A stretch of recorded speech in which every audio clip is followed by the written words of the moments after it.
एक केवल आड़ थी अपने इस नक्सलवादी गतिविधियों को यहां बढ़ाने के लिए।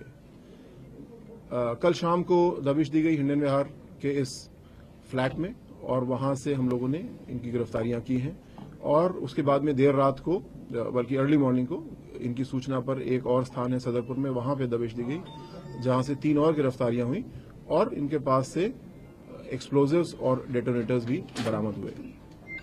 फर्दर जो सूचनाएं मिली उसके आधार पर चंदौली में सुबह प्रातःकाल दबिश दी गई थाना सैयद राधा क्षेत्र में और वहां से एक और नक्सली जो कि इस ग्रुप का जितनी हमको भी जानकारी है सरगना है, उसका नाम सुनील रविदास है, इसको गिरफ्तार किया गया। इसके पास से एक इंसास राइफल और 2 अन्य राइफलें बरामद की गई हैं और लगभग 550 कारतूस बरामद हुए हैं। जो इंसास राइफल है ये प्रतीत होता है कि किसी फोर्स से लूटी गई होगी या छीनी गई होगी। इसके नंबर आदि उपलब्ध हैं और हम लोग प्रयास कर रहे हैं कि हम लोग जानकारी कर सकें कि ये किस घटना से संबंधित है। जी तो क्या एनसीआर में किसी बड़ी वारदात मैं अभी जो लोग गिरफ्तार हैं इनके बारे में मैं बताना चाहूंगा। नोएडा से जो कल गिरफ्तारी हुई थी उसमें मुख्य अभियुक्त रंजीत पासवान है। Ranjit Paswan People's War Group नाम का नक्सली संगठन बिहार में पहले एक्टिव था, उसका एरिया कमांडर रहा है और ये सासाराम भभुआ क्षेत्र में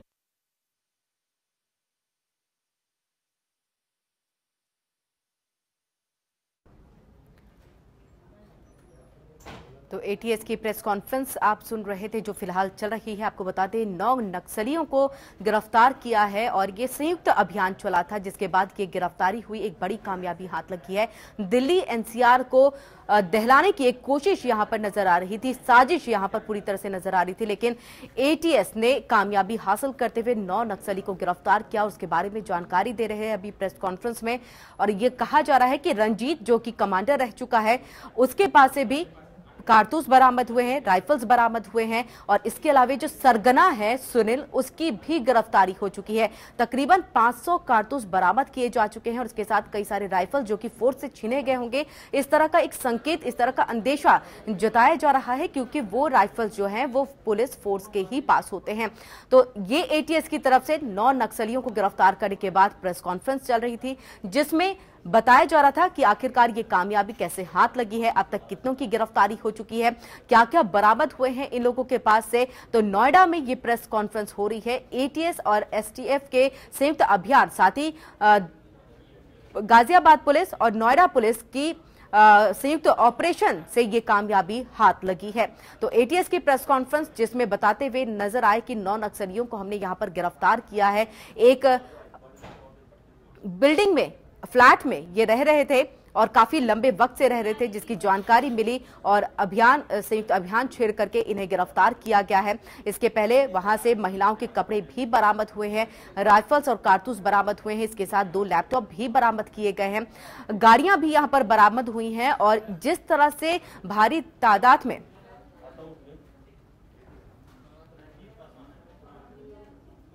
2 और फैक्ट्री मेड राइफल्स हैं जो कि रिकवर की गई हैं। 3 एसएलआर की मैगजीन्स भी रिकवर की गई हैं। इसका मतलब एसएलआर राइफल भी इनके पास होगी और उसको हम लोग बरामद करने का प्रयास अभी कर रहे हैं। अभी संभव है कि इसमें और गिरफ्तारियां हों और रिकवरीज हों। इसके बाद आप लोग सवाल पूछना चाहें।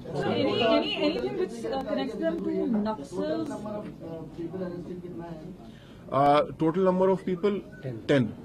9 लोग नोएडा से बीती रात और अर्ली मॉर्निंग अरेस्ट हुए और एक व्यक्ति सुनील रविदास जो इस पूरे ग्रुप का सरगना है वो अरेस्ट हुआ है चंदौली सैयद राधा थाना क्षेत्र से। मई के महीने में एक रिपोर्ट आई थी सरकार की तरफ से जिसमें कहा गया था कि जो नक्सल थे उनको टेरर आउटफिट सपोर्ट कर रहे हैं, फंडिंग कर रहे हैं, तो क्या इसमें कोई ऐसा कनेक्शन मिला है आपको? अभी तक ऐसा कनेक्शन नहीं मिला है। और आपने कहा कि ये एटीएम लूट और बैंक लूट को अंजाम देने वाले थे, लेकिन इतने भारी मात्रा में डेटोनेटर्स और आधुनिक हथियार क्यों, क्या कनेक्शन? ये बड़ी इंपॉर्टेंट बात है।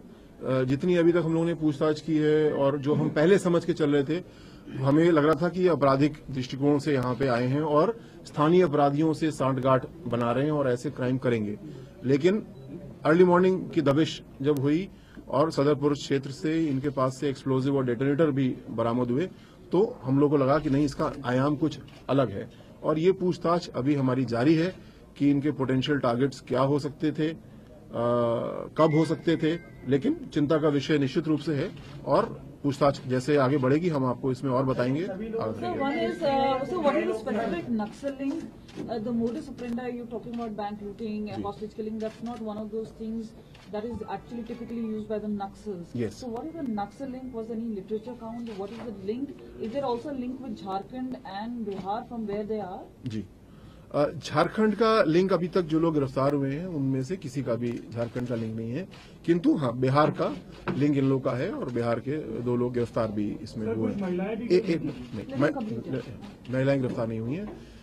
ये बात नक्सली गतिविधि 2 तरह की हो सकती है। एक नक्सली गतिविधि जैसा कि जंगल के इलाकों में होता है, रिमोट इलाकों में होता है, जहां पे वो अपना वर्चस्व कायम करने की कोशिश करते हैं।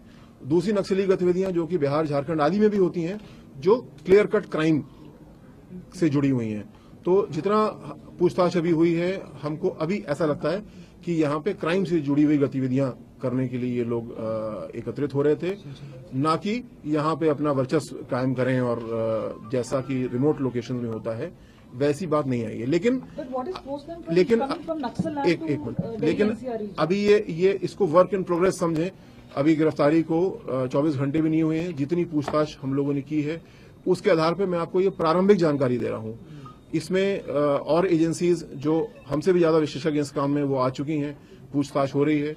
हम लोग अभियुक्तों को न्यायालय के समक्ष अभी दोपहर बाद प्रस्तुत करेंगे, पुलिस कस्टडी रिमांड मांगेंगे, जिससे कि आगे ये क्या करने वाले थे, इनके जो सदस्य भी गिरफ्तार नहीं हुए हैं, जो हथियार बारूद अभी बरामद नहीं हो पाया है, उसको भी हम लोग बरामद करें और एनसीआर को, नोएडा को पूरी तरीके से महफूज रखने में सफल हों। टोटल वेपन हम लोग के पास में जो बरामद हुए हैं उसमें 7 पिस्टल्स हैं नोएडा से, उसके अलावा डेटोनेटर्स हैं, एक्सप्लोजिव्स हैं और सुबह चंदौली से 3 राइफलें बरामद हुई हैं, जिसमें से कि एक किसी आर्म्ड फोर्स की है, उसको हम कनेक्ट करने की कोशिश कर रहे हैं, वो इंसाज राइफल है। और एसएलआर 3 मैगजीन्स हैं। एसएलआर की राइफल बरामद नहीं हुई किंतु 3 मैगजीन्स हैं। जिस तरीके से डेटोनेटर बरामद किए हैं और त्योहार भी आने वाले, तो क्या किसी बड़ी वारदात को अंजाम देने वाले त्योहारों के मौके पर भीड़-भाड़ वाले ये शक पैदा होना स्वाभाविक है और एक्सप्लोजिव्स की रिकवरी निश्चित रूप से बहुत सिग्निफिकेंट है और इसी के बारे में हम लोग पूछताछ अभी जारी रखे हुए हैं। बट इस समय मैं ये नहीं कह सकता कि स्पेसिफिक टारगेट्स इनके क्या थे, लेकिन ये बहुत चिंता का विषय है और ऑलरेडी हमारी विजिल बहुत ज्यादा है, किंतु ऐसी स्पेसिफिक रिकवरी होने की वजह से आई एम श्योर एनसीआर की सारी पुलिस, नोएडा, गाजियाबाद पुलिस और ज्यादा सक्रिय होगी।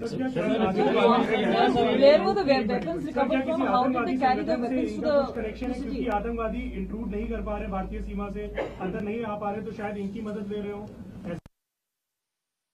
एटीएस की ये प्रेस कॉन्फ्रेंस जिसमें खुलासा करते हुए नजर आए हैं कि चंदौली से जो सरगना है उसकी गिरफ्तारी हुई, सुनील रविदास उसका नाम, और इसके साथ 9 नक्सलियों को नोएडा से गिरफ्तार किया गया है। यानी कि अब कुल मिलाकर के 10 नक्सलियों को गिरफ्तार किया जा चुका है।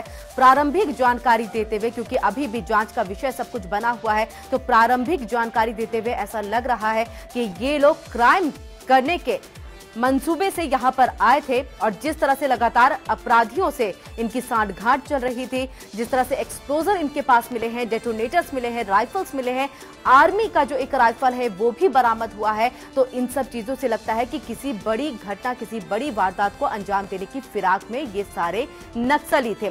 इससे पहले 2 तरीके से, 2 एंगल से इस पूरे मामले की जांच की जा रही थी कि अपना वर्चस्व जिस तरह से झारखंड में या बिहार के जंगलों में दिखाने की कोशिश नक्सली करते हैं, वो यहां पर बिल्कुल फिट नहीं बैठता है। लेकिन अभी तक प्रारंभिक जांच में ये बात तो समझ में आ रही है कि यहां पर क्राइम करने के दृष्टि से, क्राइम करने के मंसूबे से ये सब यहां पर पहुंचे थे और आगे भी फिलहाल पूछताछ चल रही है। 24 घंटे का वक्त ही बीता है अभी तक गिरफ्तारी हुए इन सबकी। और आपको बता दें कि अब न्यायालय में पेश किया जाएगा और रिमांड की मांग की जाएगी, तो बड़ी कामयाबी के तौर पर इसे देखा जा रहा है और कहा जा रहा है कि दिल्ली दिल्ली एनसीआर को एक दहलाने की, यहां पर बड़ी घटनाओं को अंजाम देने की फिराक में ये 9 नक्सली नोएडा से गिरफ्तार हुए। एक सरगना चंदौली से गिरफ्तार हो चुका है।